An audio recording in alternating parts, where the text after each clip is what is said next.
जैसे यीशु ने मरकुस 10 का 33 से 34 में बोला था कि वो यरूशलेम जा रहा है, वहाँ पे उसके साथ में क्या होगा, आपको याद होगा, अगर हम लोग जब हम लोगों ने पढ़ा था, आपको याद होगा, यीशु मसीह ने बोला था 10 का 33-34 में, देखो हम यरूशलेम जा रहे हैं, मनुष्य का पुत्र महायाजक को, मुख्य याजक और शास्त्रियों के हाथ पकड़वाया जाएगा, और वे उसे क्या करेंगे, उसे क्या करेंगे, वो क्या करेंगे, उसे प्राण दंड के योग्य ठहरा कर गैर यहूदियों को सौंपेंगे, उसका उपवास करेंगे, उस पर थूकेंगे, उसे कोड़े मारेंगे, मार डालेंगे, 3 दिन बाद वो क्या होगा, फिर से जीवित हो जाएगा, फिर से जिंदा हो जाएगा। यीशु मसीह को सब कुछ पता है। अभी हम 14 अध्याय में पढ़ रहे हैं, यीशु मसीह ने 10 अध्याय में ही ये सब बता दिया, उसके साथ में ऐसा हो। लेकिन यीशु मसीह जब गत्सेमनी के बाग में प्रार्थना कर रहे थे, वो प्याले के बारे में, उस प्याले को लेने के लिए वो आए थे, वो हमारे बदले में दंड को लेने के लिए आए थे। वो जो उद्धार की योजना जो परमेश्वर ने सृष्टि के पहले ही बनाई थी, उस बात को पूरा करने के लिए यीशु आए थे। अगर यीशु मसीह ने अपने आप को बचाव किया होता, अगर उसने वहां पे उन लोगों को नाश कर दिया होता, तो आपके और हमारे पास कोई आशा नहीं होती, आपका और हमारा उद्धार नहीं होता। लेकिन यीशु मसीह ने सब कुछ सह लिया। यीशु मसीह ने कुछ गलत नहीं किया था। यीशु मसीह ने किसी का जमीन नहीं छीना था, यीशु मसीह ने किसी की हत्या नहीं की थी, यीशु मसीह ने किसी के साथ व्यभिचार नहीं किया था, यीशु मसीह ने ऐसा कुछ भी नहीं किया था जिसके कारण यीशु मसीह को दंड का सामना करना पड़ता। 48 पद देखिए, यीशु ने उत्तर देते हुए कहा, क्या तुम तलवार और लाठियां लेकर मुझे बंदी बनाने आए हो? क्या मैं कोई डाकू हूं? तुम ऐसा व्यवहार कर रहे हो जैसे मैं क्या हूं, कोई डाकू। तलवार और लाठी, पता नहीं क्या क्या लेके आए हो तुम।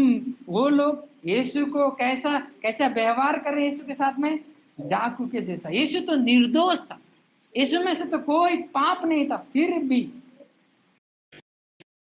भी उसके साथ में घोर अपराधी के जैसा उसके साथ व्यवहार किया जा रहा, उसके साथ डाकू और लुटेरा और हत्यारे के जैसा व्यवहार किया जा रहा है। देख रहे हैं यीशु मसीह, आप संसार में कोई ऐसा व्यक्ति को पाएंगे, अभी आप कई लोगों को देखेंगे जो जेल में बंद है, उनके ऊपर हो सकता है दोष साबित भी हो, लेकिन अपने आप को क्या वो दोषी बोलेंगे?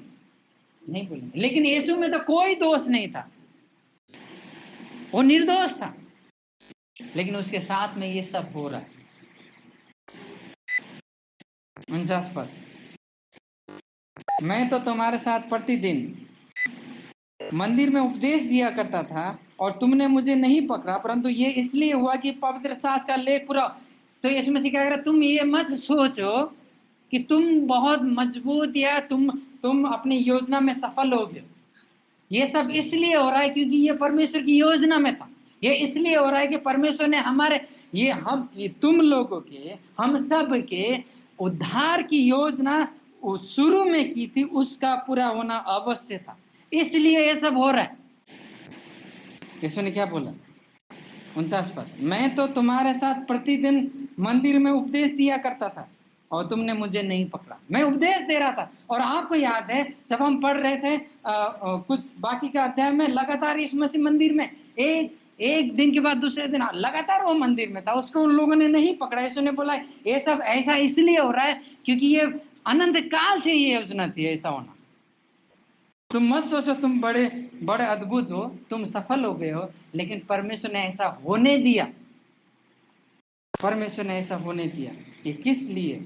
ये पुराने नियम में जो पवित्र शास्त्र में लिखा हुआ था यीशु के बारे में, वो पूरा होने के लिए,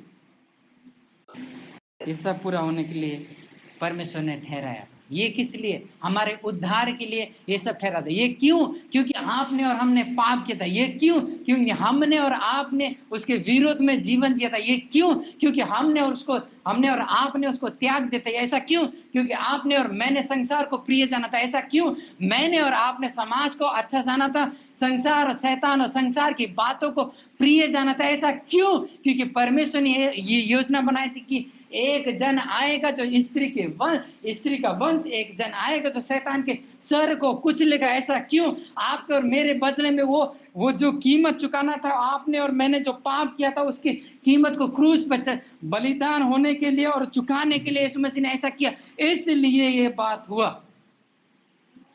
अगर ऐसा ना हुआ होता तो हम भी अंधकार में होते।